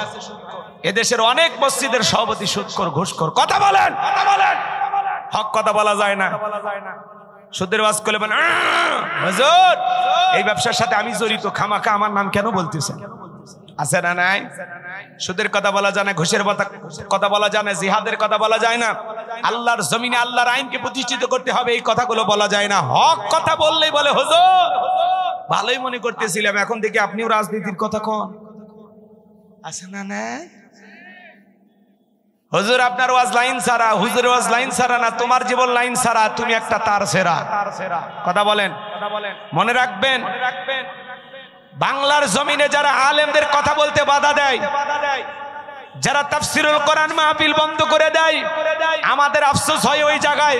বাংলাদেশে বাণিজ্য মেলার নামে রাত 12টার পরে নর্তকীর গায়ে একটা সুতার কাপড় থাকে না, ওখানে 144 জারি করা হয় না। যারা বাংলার জমিনে তাফসিরুল কোরআন মাহফিলে ওয়াজ মাহফিলে 144 জারি করে ওলামা ইকরামদের কথা বলতে দেয় না, তাফসিরুল কোরআন মাহফিল ওয়াজ মাহফিল বন্ধ করে দেয়, আমার বিশ্বাস ওদের জন্ম মুসলমানের ঘরে হতে পারে না। কথা বলেন ঠিক না? রাগ করেন? মুসলমান কখনো কোরআনের মাহফিল বন্ধ করতে পারে না। মুসলমানের সম্পর্ক কোরআনের সাথে থাকবে। মুসলমান কখনো কোরআনের বিরোধিতা করতে পারে না। কথা বলে ঠিক কিনা? কোরআনের বিরোধিতা করবে যারা আবু জেহেলের উম্মত হবে তারা। কথা ঠিক কিনা? কোরআন বন্ধ করার ষড়যন্ত্র করেছিল কাফেররা। ওয়াকালাল্লাযীনা কাফারু লা তাসমাউ লিহাদাল কোরআন ওয়ালগাউ ফিহি লাআল্লাকুম তাগলিবুন। কাফেরদের স্লোগান হলো কোরআন শ্রবণ করো না। যেখানে নবী মুহাম্মদ সাল্লাল্লাহু আলাইহি সাল্লাম কোরআনের আলোচনা করে সেখানে হট্টগোল সৃষ্টি করো, তালি বাজাও, নাচানাচি করো, যেভাবে হোক এই কোরআনের আওয়াজ এই কথাগুলো যদি বন্ধ করতে পারো আমরাই বিজয় লাভ করবো। জোরে কোন নাউজুবিল্লাহ। আবু জেহেল, উতবা, সাইবা ওরা চেষ্টা করেছিল কোরআন বন্ধ করার, ওরা যেমন পারে নাই।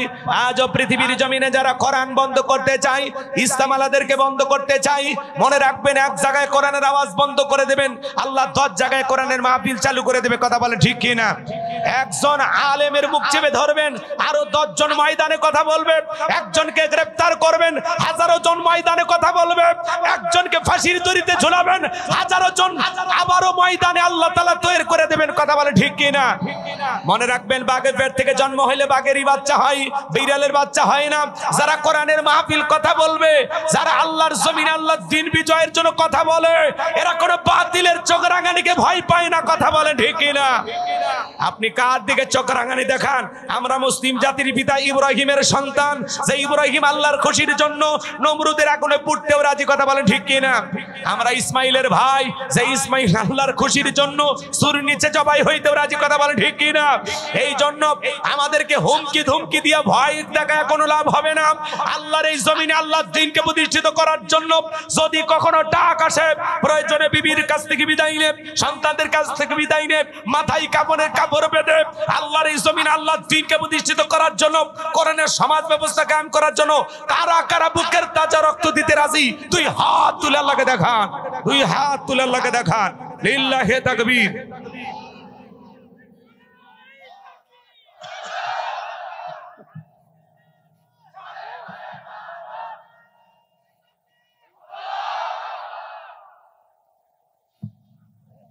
কষ্ট পাচ্ছেন আপনারা? হাত তোলেন। আমি কি হাত নামাতে বলেছি? হাত টান টান করে তোলেন। লিল্লাহি তাকবীর। একটু জোরে সোরে আওয়াজ দেন। আশেপাশে যারা চলাফেরা করতেছে ওরা যেন বোঝে না খেলা শুরু হয়ে গেছে। একটু জোরে আওয়াজ দেন। লিল্লাহি তাকবীর। হাত সোজা করে টান টান করে তোলে। ওই যে মাঝে মাঝে হাত বেঁকা দেখা যায়, দুই হাত সোজা করার শক্তি না। পুরুষ মানুষ দুধ, ডিম, ভিটামিন, ক্যালসিয়াম মাঝে মাঝে কিনে খাবেন, একেবারে দুর্বল হলে চলতে পারবেন না। হাত সোজা করেন। সপ্তাহ দাঁড়িয়েছে নবী মুসার বিরুদ্ধে সাক্ষী দেওয়ার জন্য, ঘটনা শোনা দরকার নাই। এরপরে তো যুবকদের আলোচনা, নাকি বলেন? রেডি আছেন তো ইনশাআল্লাহ? আল্লাহ আপনাদের কবুল করুন, জোরে বলুন আমিন। আর সোজা করেন। আমার আল্লাহ রাব্বুল আলামিন বলেন, ইন্নাল্লাহা আশতারা মিনাল মুমিনিনা আনফুসাহুম ওয়া আমওয়ালাহুম বিআন্না লাহুমুল জান্নাহ। সূরা তাওবার 111 নম্বর আয়াতে আল্লাহ রাব্বুল আলামিন জানিয়ে দিলেন, নিশ্চয়ই মুমিন বান্দাদের জান মাল আমি আল্লাহ ক্রয় করে নিয়েছি, বিনিময়ে দেব জান্নাত। বলুন সুবহানাল্লাহ। তাহলে বলেন তো বাজান, আপনার আমার জীবনের মালিক কে? এই তরুণ যুবকেরা ভালো করে বলো তো, এই জীবনের মালিক কে? প্রেম করবার প্রেমিকাকে পার্কে নিয়ে যা ডায়লগ দিবা, এ জীবন তোমার, তুমি শুধু আমার। ওরে হাইব্রিড যুবক, এই জীবনের মালিক কে? আপনার আমার সম্পদের মালিক কে? আল্লাহর দেয়া জীবন, আল্লাহর দেয়া সম্পদ আল্লাহর পথে খরচ করতে রাজি আছেন তো মুসলমান? রাজি আছেন তো ইনশাআল্লাহ? বাম হাত নামান, শুধু ডান হাত তুলে রাখেন, শুধু ডান হাত। আল্লাহ রাব্বুল আলামিন বলেন, ইল্লা আসহাবাল ইয়ামিন ফি জান্নাতি ইয়াতাসাআলুন। ডানপন্থী যারা জান্নাতের বাগানে থাকবে তারা, ডানপন্থী যারা আল্লাহর প্রিয় তারা। বলুন আল্লাহু আকবার। কোনো কথা হবে না। কিছুক্ষণ আগেই বলেন, হুজুর জীবন দিতে রাজি, রক্ত দিতে রাজি। আপাতত জীবন রক্তর দুইটার কোনোটাই দিতে হবে না। ডান হাতটা পকেটের ভিতর ঢুকে দিয়া যে যা পারেন, যতটুকু পারেন এই তাফসীরুল কোরআন মাহফিলের জন্য প্রাণ ভরে দান করবেন। সোজা ডান হাত পকেটে দেন। সবাই নিজের পকেটে হাত দেন, অন্য কারো পকেটে হাত দিয়ে পকেট মেরে বলে মার খাবেন না। সবাই পকেটে হাত দেন। মহিলা প্যান্টে লোকজন পাঠিয়ে দেন, আমিও দিচ্ছি, দেন। সবাই পকেটে হাত দেন, সবাই পকেটে হাত দেন। ছেলে পেলে যারা আসো, ব্যাগ নিয়ে, রুমাল নিয়ে, চাদর নিয়ে, যার কাছে যা আছে তাই নিয়ে মাঠে নামো, খেলা হবে। ছেলে পেলে পাঠায় দেন। সবাই প্রাণ ভরে দান করেন। আল্লাহ সবাইকে দেওয়ার তৌফিক দান করুন। জোরে বলুন আমিন। আরেকটু জোরে বলুন আমিন। সবাই পকেটে হাত দেন। 10, 20, 50, 200, 100, 500, 2000, 5000, 10,000, 1 লাখ, 2 লাখ, যে যা পারেন আল্লাহর রাস্তায় পকেটে হাত দিয়ে প্রাণ ভরে টাকা দান করেন। মহিলা প্যান্ডেল লোকজন পাঠায় দেন, মহিলা প্যান্ডেল লোকজন পাঠায় দেন। আছে মহিলা প্যান্ডেল আছে? আমার মা বোন যারা বসে আছেন, মা আমি জানি এলাকার মা বোনদের হাতে রান্না যেমন ভালো, মনটা তার সাথে বেশি ভালো। আল্লাহ আমার মা বোনদেরকে দান করা তৌফিক দান করুন। জোরে বলুন আমিন। সবাই একটু প্রাণ ভরে দান করবেন। আমার হাতে 500 টাকা, 1000 টাকা, 2, 4, 5, 10,000, 1, 2 লাখ দেওয়ার মতো যারা আছেন তাড়াতাড়ি দেন। সময় কম, আমি বাকি আলোচনা করেই আমার ভাই আসবেন ইনশাআল্লাহ। সবাই প্রাণ ভরে দান করেন। আল্লাহ সবাইকে দান করা তৌফিক দান করুন। জোরে বলুন আমিন। ভাই আমার হাতে দেওয়ার মতো আমার মা বোনদের ভিতরে আপনারা লেখা দিতে পারেন। এবং কালেকশন যে টাকাগুলো হচ্ছে, ব্যাগগুলো কি মঞ্চে আসবে? ওটা আলাদা জায়গা আছে, দেখেন। আবার কেউ নিজের মনে করে বাড়িতে না, হ্যাঁ বাড়িতে নিয়ে যাবেন না ভাই, নিজের মনে করে। এটা মাদ্রাসার টাকা রেখে দেন। এই তাফসীরুল কোরআন মাহফিলের জন্য আপনারা প্রাণ ভরে দান করবেন। আল্লাহ আপনাদের এই দানগুলো কবুল করেন। জোরে বলুন আমিন। সম্মানিত ভাইয়েরা আমার, এইবার সপ্তাহ বলতেছে, কারণ রে আমি যেহেতু দাঁড়িয়েছি আমাকেই তুমি বলতে দাও, তুমি বৈশা বড়। এইবার সপ্তাহ ভরা মজলিসে বলতেছে, ও দেশের জনগণ শোনো দিয়া মন, আমি জীবনে কোনোদিন মুসা নবীকে দেখি নাই। আজকে মুসা নবীর আলোচনা শোনার পরে আমার পাষাণ হৃদয় গইলা গেছে। আমি সিদ্ধান্ত নিয়েছি আর খারাপ কাজ করব না, অশ্লীল কাজ করব না। আমি তওবা করে ঈমান গ্রহণ করতে চাই। বলুন আল্লাহু আকবার। আলেমদের ওয়াজ শুনে বেনামাজি নামাজি হয়ে যায়, সুদখোর ঘুষখোর ভালো হয়ে যায়, বেপরদায় চলা মা বোনেরা পর্দা করে। কথা বলেন। দাড়ি কাটা যুবকটা আলেমদের ওয়াজ শুনে দাড়ি রাখে। কত মানুষকে আল্লাহ তাআলা পরিবর্তন করায় দেন। এদেশে মসজিদের বয়ান আর এই তাফসীরুল কোরআন মাহফিলের আয়োজন যদি না থাকতো, লন্ডন আমেরিকার মতো এদেশের মানুষও হাফ প্যান্ট পরে সমাজে ঘোরাফেরা করত। যতটুকু সভ্য ভদ্র আছে শুধুমাত্র জুমার বয়ান আর এই তাফসীরুল কোরআন মাহফিলের কারণে। এই জন্য এক শ্রেণীর মানুষ উঠে পড়ে লেগেছে এদেশের তাফসীরুল কোরআন মাহফিল বন্ধ করে দিয়া দেখা যায় এই দেশকে লন্ডন আমেরিকা বানানো যায় কিনা। কথা বলেন না কেন? কোরআনের মাহফিল বন্ধ করলেই এদেশের মানুষেরা গোমরাহী হয়ে যাবে। তাদেরকে পথভ্রষ্ট করতে, গোমরাহী বানাইতে, মিসগাইড করতে ওদের আরো সহজ হবে। কথা বলেন ঠিক কিনা? এই জন্য কোরআন থেকে দূরে সরে যাওয়া যাবে না। কোরআনের সাথে আমাদের সম্পর্ক রাখতে হবে।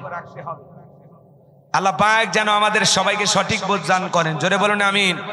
মিনাজ যুলুমাতি ইলান নূর। আপনাকে আমাকে অন্ধকার থেকে আলোকিত মানুষ বানানোর জন্য আল্লাহ কিতাব নাজিল করেছেন। এই জন্য ওদের কথায় কোরআন থেকে সরে যাওয়া যাবে, ইসলাম থেকে দূরে সরে যাওয়া যাবে। এদেশের তাফসিরুল কোরআন মাহফিল অলিতে গলিতে হয়, এটা অনেকের সহ্য হয় না। ওরা বলে আগে যাত্রা পালা হইতো, নসিমন করিমন খাইরন সুন্দরী বানেসা পরি হইতো। দেখেন নাই 7 দিন 8 দিন করে মঞ্চ বানায়া যাত্রাবালা মন সাজায় একজন এরকম খাতা ধরে বসে থাকতো আর বলে দিত, আর কিছু লোক রাজা বাদশার সাজে অভিনয় করতো, যাহা বানাও আমি আপনার মেয়েকে বিবাহ করতে চাই, খামোশ বেয়াদব। এখন আর এই নষ্টামি করা যায় না, এই জন্য ওরা বলতেছে যাত্রাপালা বন্ধ হয়ে গেছে, দেশের ঐতিহ্য হারিয়ে গেছে। ওরে শয়তান, হ্যাঁ যাত্রাপালা বন্ধ হতে দেশের কি হারিয়ে গেছে? ঐতিহ্য। ওরে বাবা, ইবলিস দেখতে চাইলে এদের কথা শুনে বুঝে নেবেন এটাই ইবলিস। এই দেশের অলিতে গলিতে তাফসিরুল কোরআন মাহফিল চালু হয়েছে, যাত্রা গানের জায়গা এখন কি হয়? তাফসিরুল কোরআন মাহফিল হয়। গান বাজনার আসরগুলো বন্ধ হইয়া, নর্তকীদের নাচানাচি বন্ধ হইয়া কোরআনের মাহফিল চালু হয়েছে। এটার বিরুদ্ধে যারা কথা বলবে, এর আগে হানিফ সাহেব কথা বলেছিল, নতুন করে আপনার কিশোরগঞ্জের এক নেতা বের হয়েছে, ও খালি উল্টা পাল্টা বলে, সব সময় উল্টা পাল্টা। দেখেননি ওর আফসোস দেখে আমি অবাক হয়ে যাই। চামড়া গুলো জড়িয়ে গেছে, চেহারা খুব সুন্দর, কথা না, কিন্তু কথাগুলো উল্টা পাল্টা বলে। আল্লাহ যেন এই সমস্ত নেতাদেরকে হেদায়েত দান করে। এ ভাই মরবেন না, জন্মের সময় আজান কি কানে দেয়নি? মরার পরে কি আল্লাহু আকবারের ধ্বনি দেয়া আবার আপনার জানাজা শুরু হবে না? তো আপনি কেন ইসলামের বিরুদ্ধে কথা বলেন? আল্লাহ যেন এই সমস্ত নেতা ভাইদের হেদায়েত দান করে। এটা জোরে করেন আমিন। আমার ভাইয়েরা, আমি লম্বা করব না, সংক্ষিপ্ত কথা একটু বলে দিয়ে যাই, দিল দিয়া কথাগুলো বোঝার এবং শোনার চেষ্টা করবেন।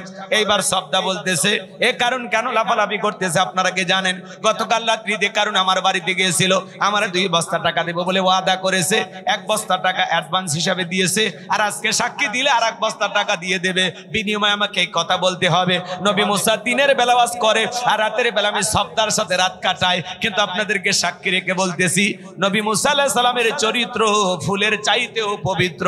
ওই কারণ হলো আমি শব্দার নিয়মিত ভক্ত। চিৎকারে মেরে বলুন আল্লাহু আকবার। ওয়া মাকারু ওয়া মাকারাল্লাহ ওয়াল্লাহু খায়রুল মাকিরিন। খেলাকার যে গর্ত খুঁড়েছে নিজের গর্তে নিজে পড়েছে, গোপন ষড়যন্ত্র করেছে যে নিজের জালে নিজেই ফাইসা গেছে। কথা বলেন ঠিক কিনা? এইবার সবার সামনে যখন মুখোশ উন্মোচ হয়ে গেল, আল্লাহ নবী মুসা আলাইহিস সালাম রাগান্বিত হয়ে গেলেন আর দেখে বলে, আল্লাহ চাইতে গেছিলাম যাকাত, আর আমার বিরুদ্ধে এত বড় মিথ্যা অপবাদ, এই তহমত মেনে নেওয়া যায় না।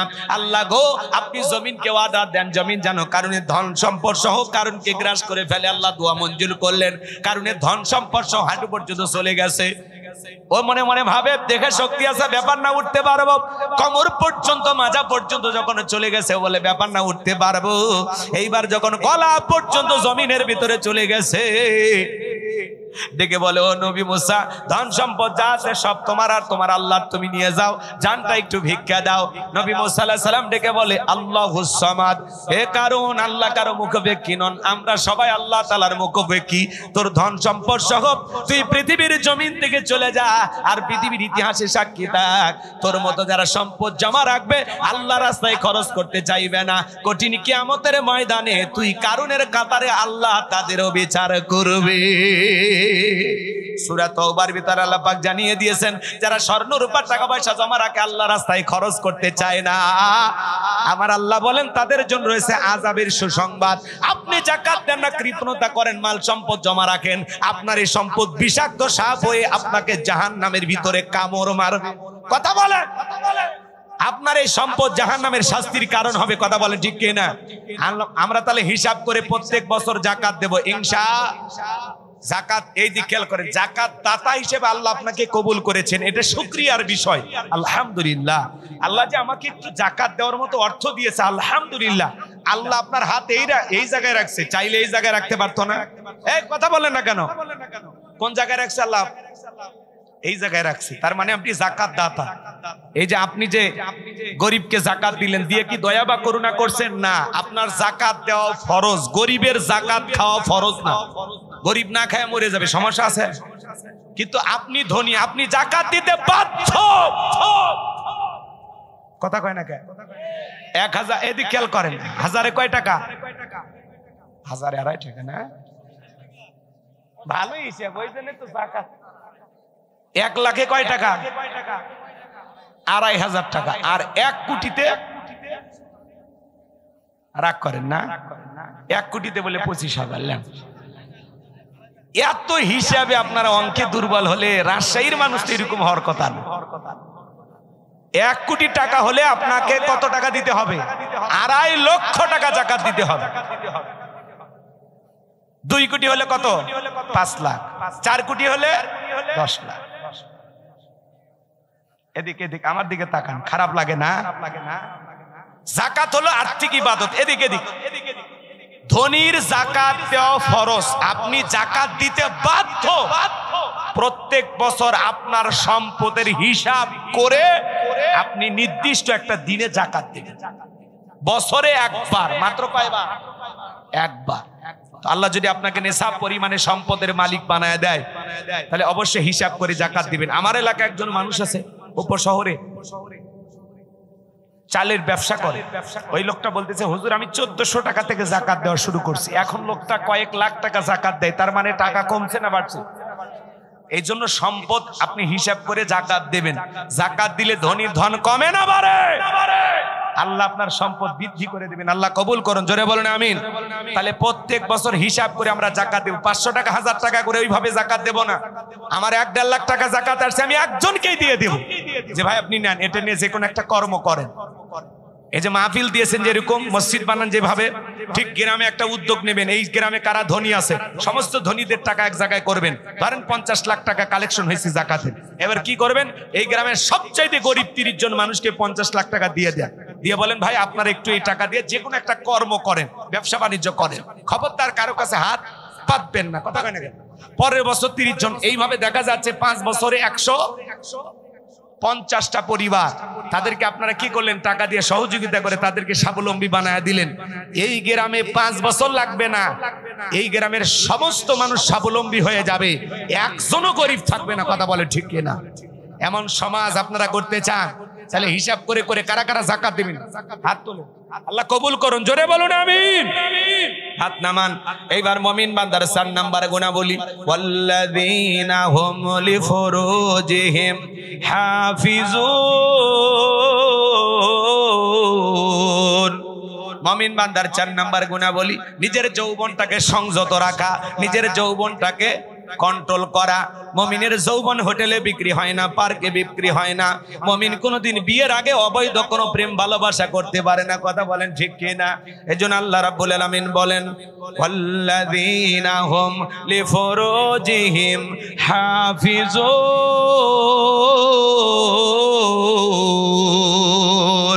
একটু জোরে বলেন আল্লাহু আকবার। মুমিন বান্দার 4 নাম্বার গুণাবলী, নিজের যৌবনটাকে সংযত রাখা, নিজের যৌবনটাকে কন্ট্রোল করা।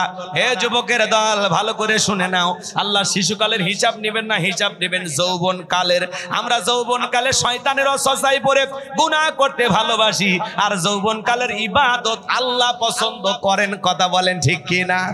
হযরত আলী রাদিয়াল্লাহু তাআলা বলেন, তোমরা যৌবনের তাড়নায় গুনাহ করো, একদিন তোমাদের যৌবন থাকবে না, আমলনামায় গুনাহ ঠিকই লাগা থাকবে। কথা বলেন ঠিক কিনা?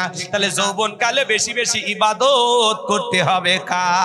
যেটা বৃদ্ধ কালে করা যায় না, যার বয়স 60-70 বছর বয়স হয়ে গেছে, প্রচন্ড শীত, পৌষ মাস, মাঘ মাস, লোকটাকে যদি বলা হয় চাচা মিয়া রাত 2টা বাজে পুকুর থেকে একটু গোসল করে আসেন, 2000 টাকা দেব, বৃদ্ধ মানুষ বলবে ভাতিজা ওই 2000 টাকা নেওয়ার জন্য পুকুর থেকে উঠতে পারবো তো?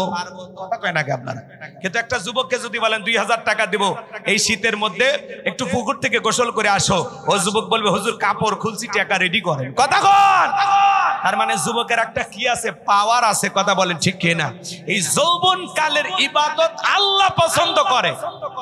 বৃদ্ধ কালে জয়েন্টে জয়েন্টে ব্যথা, কষ্ট হয়, লম্বা সময় রুকু করা যায় না, লম্বা সময় সিজদায় থাকা যায় না, মনে হয় দমটা আটকে আসবে। বৃদ্ধকালে চাচিমা যদি শীতের দিনে একটু গরম পানি করে দেয়, চাচার ভাগ্যে অজু জোটে। গরম পানিও নাই, চাচার ভাগ্যে অজুও নাই, নামাজও নাই। কথা কি বোঝা যায়? আমার কথা কি বোঝা যায়? তাহলে আমরা যৌবন কালে লম্বা সময় রুকু করতে পারবো, লম্বা সময় সিজদায় থাকতে পারবো, লম্বা সময় ইবাদতে কাটাইতে পারবো। যৌবন কালে ঠান্ডা পানিতে ওযু বানানোর ক্ষমতা আমাদের আছে, কথা বলেন ঠিক কি না? তাহলে এই যৌবন কালের ইবাদত পছন্দ করেন কি? তাহলে এই যৌবন কালেই আল্লাহর ইবাদতে আমাদের এই যৌবন কালের পুরো সময়টা কাটাইতে হবে, কথা বলেন ঠিক কি না? আল্লাহর জন্য আমাদের এই যৌবন কালের সময়টা কুরবানি করতে হবে, গুনাহ করা যাবে না। এইজন্য আল্লাহ বলেন ওয়াল্লাযীনা হুম লিফুরুজিহিম হাফিজুন, নিজের যৌবনটাকে সংযত রাখো, নিজের যৌবনটাকে কন্ট্রোল করো। তাহলে মুমিন বান্দার 4 নাম্বার গুণাবলী নিজের যৌবনটাকে হেফাজত করা। হাদিস শরীফের ভিতরে আসছে, বিশ্বনবী বলেছেন তোমরা যদি দুইটা জিনিসকে কন্ট্রোল করতে পারো, একটা হলো দুই চোয়ালের মাঝখানে তার থাকা নরম জিহ্বা, আর দুইর মাঝখানে থাকা লজ্জাস্থান, এই দুইটার যদি হেফাজত করতে পারো, কন্ট্রোল করতে পারো, আমি নবী তোমাদের জান্নাতের জিম্মাদারি নিলাম। বলুন আল্লাহু আকবার। তাহলে সাবধানে পা ফেলা লাগবে। যুবক, যৌবনের পরীক্ষা দিয়েছিলেন আল্লাহ নবী ইউসুফ আলাইহিস সালাম। জলেকে একটা গোপন কক্ষে নিয়ে যায়, 10টা দরজায় তালা বন্ধ করে ইউসুফ আলাইহিস সালামের কাছে যা বলে, দিলে বড় জালারে পাঞ্জাবিওয়ালা, হুজুর তো কিছুই বোঝে না, হুজুর সবই বোঝে, নারীর ছলা কলা বোঝে না, কথা বলে ঠিক কি না? জলেকে কাপড়গুলো ছেড়ে ছেড়ে দেবতার মুখ ঢাকে। ইউসুফ নবী ডেকে বলে, কাপড়ে ঢাকিলে তুমি দেবতার মুখ, কি দিয়া ঢাকিবা বিধাতার মুখ? জলেকে কাছে আসে আর ডেকে বলে, ইউসুফ তোমার চোখ দুইটা ভারী সুন্দর। ইউসুফ আলাইহিস সালাম ডেকে বলেন, আল্লাহকে ভয় করো, ইন্নী আখাফুল্লাহ। ইউসুফ আলাইহিস সালামের অন্তরে কার ভয়? আল্লাহ তাআলাকে ডেকে বলেন, আল্লাহ জুলেখার মনের অবস্থা আমি বুঝতে পেরেছি, একমাত্র আপনি পারেন এখান থেকে আমাকে রক্ষা করতে। আল্লাহর নবী ইউসুফ আলাইহিস সালাম আল্লাহ তাআলাকে বিপদে পড়ে স্মরণ করলেন, আল্লাহর উপরে তাওয়াক্কুল করে ডেকে বলেন, আল্লাহ আপনার উপরে তাওয়াক্কুল করে নিজের ইজ্জতকে বাঁচানোর জন্য সামনের দিকে দৌড় মারার দায়িত্ব আমার, আর আপনার কুদরত থেকে তালা খুলে দেওয়ার দায়িত্ব আপনার। আল্লাহর নবী ইউসুফ আলাইহিস সালাম আল্লাহর উপরে তাওয়াক্কুল করে, আল্লাহ তাআলার উপরে তাওয়াক্কুল করে যখন দৌড় মারলেন, আল্লাহর কুদরত থেকে প্রত্যেকটা দরজার তালা খুলে গেছে। বলুন সুবহানাল্লাহ। এইবারে জুলেখা শেষ দরজায় মারছে থাবা, ইউসুফ আলাইহিস সালামের জামা ছিঁড়ে গেছে। ইউসুফ নবী বলে, জামা ছিঁড়ে যায় যাক, ইজ্জত দেওয়া যাবে না। এইবার বাহিরে বের হয়ে দেখে শেষ দরজায় তার স্বামী আজিজ মিসর দাঁড়ায় আছে। কথায় যেখানে বাঘের ভয় সেখানে রাত হয়। জুলেখা তার স্বামীকে দেখা মাত্র ন্যাকা কান্নার অভিনয় শুরু করে দিল। দেখে না, কিছু কিছু মহিলা কথা বলার আগে কান্দে দেয়, দুনিয়াতে আমার কেউ নাই, কেউ নেতে বেঁচে আছো কেমন আছে না নাই? কথা বলার আগে কান্দে দেয়, এরকম মহিলা আছে না নাই? যে কথা বলার আগে কান্দে দেয়, বুঝে নেবেন ওর ভিতরে ভেজাল আছে। কি আছে? কথা বলার আগে মানে এমন কান্নাকাটি করে, নাটক করে, অভিনয় করে, দেখে মনে হয় কিচ্ছু বোঝে না। কান্নাকাটি করে যা বলে আমরা মনে করি সব দোষ ছেলের, মেয়ের কোনো দোষ নাই। কথা কয় না, কথা কয় না। রাগ করেন, রাগ করেন, হ্যাঁ চোখের পানি লাগেই থাকে, কিচ্ছু বলার আগে কান্দে দেয়। যার বই এরকম বেশি কান্নাকাটি করবে, ধমক দেবে, রে চুপ, কাঁদবি না। ঘটনা কি হয়েছে আমারে খুইলা ক। তোর ঘটনা শুনে যদি মনে হয় এই ঘটনায় কাঁদা উচিত, স্বামী স্ত্রী একসাথে জামাত করে কাঁদা হবে, তাও একা কাঁদবি না, চুপ কর। অনেকের বউ দেখেন না, চোখের পানি লেগে আছে, মানে মোটর বসায় রাখছে, টিপ দেওয়া হয় না। কাঁদবি, চাই না মাঝে কাঁদবি, কথা কন। দেখা দেয় এমন কথা বলে কান্নাকাটি করে, ওরে বাবা মানে কিচ্ছু বোঝে না, কথা কয় না। জুলেখা নেকা কান্নার অভিনয় শুরু করে ডেকে বলে, স্বামী ইউসুফকে ছেলের মতো দেখতাম, আজকে সুযোগ পায় আমার ইজ্জতের দিকে হাত বাড়াইছে, আরেকটি দেরি হয়ে গেলে আমার সর্বনাশ হয়ে যেত। মিথ্যা তহমত দিয়া দর্শনের আসামি বানাইয়া 1 নয় 2 নয় 9.5 বছর জেলখানায় বন্দী করে রেখেছিল জুলেখা। আজ পৃথিবীর জমিনে আলেমদেরকে মিথ্যা অপবাদ দিয়া ধর্ষণের আসামি বানাইয়া জেলখানায় বন্দী করবে যারা, ডিজিটাল জুলেখা তারা। আলেমেরা কখনো ধর্ষণকারী হতে পারে না, কথা বলে ঠিক না? রাগ করে, এগুলো মিথ্যা অপবাদ, মিথ্যা তহমত, বিশ্বাস করা যাবে না। কোরআনের ফাঁকি আল্লামা সাইদি হুজুরের বিরুদ্ধে জঘন্য অপবাদ দেওয়া হয়েছিল। তিনি নাকি 300-এর বেশি নারীকে সে সময় ধর্ষণ করেছিলেন। এক নারীকে জিজ্ঞাসা করা হলো, মা এই হুজুর? বলে হ্যাঁ। তো তোমার জন্ম কত সালে? 75 সালে। জন্ম 75 সালে, ধর্ষণ হয়েছে 71 সালে। স্বপ্নেও সম্ভব। কত বড় মিথ্যাবাদী ছিল অন্ধ ব্যক্তির নামে গাড়ি পোড়ানোর মামলা দিছে। অন্ধ মানুষ গাড়ি পোড়াইতে পারে? এত মিথ্যা কথা বলা ঠিক না। খারাপ আপনাদের লাগতেছে বুঝতে পারতেছি, 16 বছরের মা এখনো কাটেনি। রাগ করবেন না। মিথ্যা মিথ্যাই, সত্য সত্য। সাদাকে সাদা বলতে শিখুন, কালোকে কালো বলতে শিখুন, অন্যায়কে অন্যায় বলুন, ন্যায়কে ন্যায় বলুন। কারো পা চাটা গোলাম হওয়ার সুযোগ নাই। কথা বলে টিকেরা। রাগ লাগে, রাগ লাগে। এই জন্য শোনেন যুবক, তোমাদেরকে বলে যায় নারীদের জালে ফাঁসা যাবে না। নারীদের জালে ফাঁসা যাবে না। পুলিশে ধরলে বাঁচবি, র্যাবে ধরলে বাঁচবি, কিন্তু কোন নারীর ছলনার ফাঁদে, মায়ের জালে, রূপের জালে, প্রেমের ফাঁদে একবার যদি পাটা আটকে যায়, ফান্দে পড়িয়া বগা কান্দেরি, সারা জীবন কেঁদে ওই কান্না ঘিনির বিষাক্ত সবল থেকে তোরা বাঁচতে পারবি না। ওরা ছেলেদের ভালোবাসে না, ছেলেদের মন নিয়ে ব্যবসা বাণিজ্য করে। যে যত দামি গিফট করে তারে তত বেশি ভালোবাসে। কথা বলেন। আজকে তরুণ তরুণীদের, যুবক যুবতীদের নষ্ট করার 1 নম্বর হাতিয়ার হলো এই মোবাইল।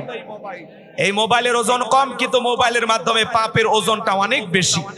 ঘরের দরজা লাগাইয়া কম্বলের ভিতরে, ল্যাপের ভিতরে ঢুকে একা একা আছে না? না। পিতা মাতা যখন দরজা এসে নক করে, এই রুবেল, ভিতরে কি হয় রে? বাংলাদেশের স্বাধীনতার যুদ্ধ হয়েছে 1971 সালে, পড়ার ভান করে। আবার যখন চলে যায় আবারও মোবাইলটা বের করে, আছে না? নাই। রাগ করেন। আমি কি বলবো? ও দেশে মোবাইল আইছে, চিঠি বন্ধ হইয়াছে, দিওয়ানা বানাইছে, পোলা মাইয়ার মনের কথা ভাসে বাতাসে। ও দেখো পোলা পানের মন বাদা ফেসবুকে এখন, ও দেখো পোলা পানের মন বাদা ফেসবুকে এখন, মোবাইলে চ্যাটিং কইরা কাটায় সারাক্ষণ। এই মোবাইল পাইয়া দেখো মদনের মাইয়া, এই মোবাইল পাইয়া দেখো মদনের মাইয়া কি কাণ্ড ঘটাইছে। স্বামী সংসার রাইখা নাকি পলাইয়া গেছে, সে যে স্বামী সন্তান রাইখা নাকি পলাইয়া গেছে। 2 বাচ্চার মা, 4 বাচ্চার মা পরকীয়া প্রেম করে আরেকটা ছেলের হাত ধরে পালিয়ে যা। যে নারী স্বামীর সংসার রেখে, বাচ্চা কাচ্চা রেখে আরেকটা পর পুরুষের হাত ধরে পালিয়ে যেতে পারে, ওইটা নারী জাতির কলঙ্ক। কলঙ্ক। কথা বলে টিকেরা। ও মা, ও বোন, কেমনে পারলা স্বামী রেখা, সন্তান রেখা আর একটা পুরুষের হাত ধরতে? কেমনে পারো নারী? তুমি তো বহুরূপী। রংধনুর মতো মুহূর্তে মুহূর্তে রং বদলায়। এই কথা কন নাকি আপনারা? রাগ করেন। বাড়ি বরিশাল, চলে যাচ্ছে রাজশাহীতে। মা, এই গ্রামে কি? বলে এই গ্রামের বল্টু। কি করছে? বলে মোবাইলে প্রেম করেছে। আর কি করছে? বলে আমরা হোটেলে স্বামী স্ত্রীর মতো ছিলাম, তো এখন কি? বলে ভালোবাসা বেরিয়ে এখন 6 মাস। তো তুমি কি চাও? বলে বল্টু যদি বিয়ে করে ভালো, না হলে আমি আত্মহত্যা করে মারা যাব। এ ধরনের মানুষের তো মরাই উচিত। এই নারী, ও মা, ও বোন, তুমি কেমনে পারলা? কেমনে পারলা? সামাজিক অনুষ্ঠান ছাড়া, বিবাহ ছাড়া, সামান্য একটা এই পাগলা পাগলা প্রেম, উল্টা পাল্টা নষ্টামি ভণ্ডামির মাধ্যমে কিভাবে পারলা নিজের জীবনের সবচেয়ে দামি সম্পদ একটা ছেলের হাতে তুলে দিতে? কথা কয় না কে? যেই বল্টুর বাড়িতে আসছে, বল্টুর বাড়ি তালা ঝুলে রাখছে, তালা। ফোন দিলেও আর রিসিভ করে না। তার মানে কি? আজকে বিবাহের দাবিতে বিভিন্ন অঞ্চলে নারীরা আসে। এটা আমাদের জন্য গর্বের না লজ্জা? কথা বলেন না কেন? শুধু কি মেয়ের দোষ, ছেলের দোষ নাই? এক হাতে তালি বাজে। ছেলে, তোমাদেরকে বলছি, তোমার স্ত্রীর সাথে যদি কেউ পরকীয়া প্রেম করে, মাইনা নিবা? কথা কয় না, ভালোবাসা শেয়ার করবে নাকি? জোরে বলো। তোমার স্ত্রীর সাথে পরকীয়া প্রেম করলে তোমরা মানবা? তোমার মায়ের সাথে, তোমার বোনের সাথে, তোমার খালা ফুফুর সাথে? তাহলে যেই নারীর দিকে তুমি বাঁকা চোখে তাকাইতেছো, পরকীয়া প্রেম করতেছো, স্বামী সন্তান থাকার পরেও ওই নারীও কারো না কারো স্ত্রী, কারো না কারো মা, কারো না কারো মেয়ে। কথা কয় না? এই ছেলে তোমার বিবেক কি হয়েছে? একটা মেয়ের স্বামী আছে, সন্তান আছে, ওই নারীর দিকে কেমনে নজর যায় ভাই? তোমার রুচি এত খারাপ। হাসেন না, হাসেন না। মাশাআল্লাহ, মাশাআল্লাহ। রাগ করছেন নাকি আপনারা? আমার জন্য একটু দোয়া করবেন তো ইনশাআল্লাহ, আল্লাহ কবুল করুন।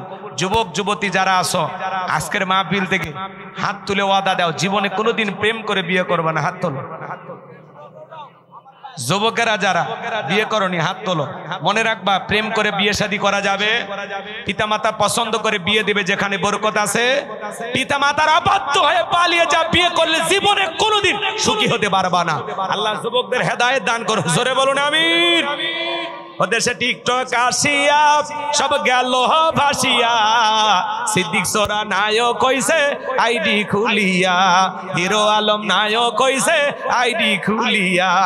এই মোবাইলে হাই কি জাদু আছে ভাই, পোলা পান বুঝাছে, পড়ালেখা তুইলা রাখছে সপ্তম আকাশে। আল্লাহ যেন যুবকদের হেদায়েত দান করেন। একটু জোরে বলুন আমিন। এখন আর পড়াশোনা করা লাগে না, সব অটো পাস হয়ে গেছে। তাহলে 4 নাম্বার, ওয়াল্লাযীনা হুম লিফুরুজিহিম হাফিজুন, নিজের যৌবনটাকে সংযত রাখো, নিজের যৌবনটাকে কন্ট্রোল করা লাগবে।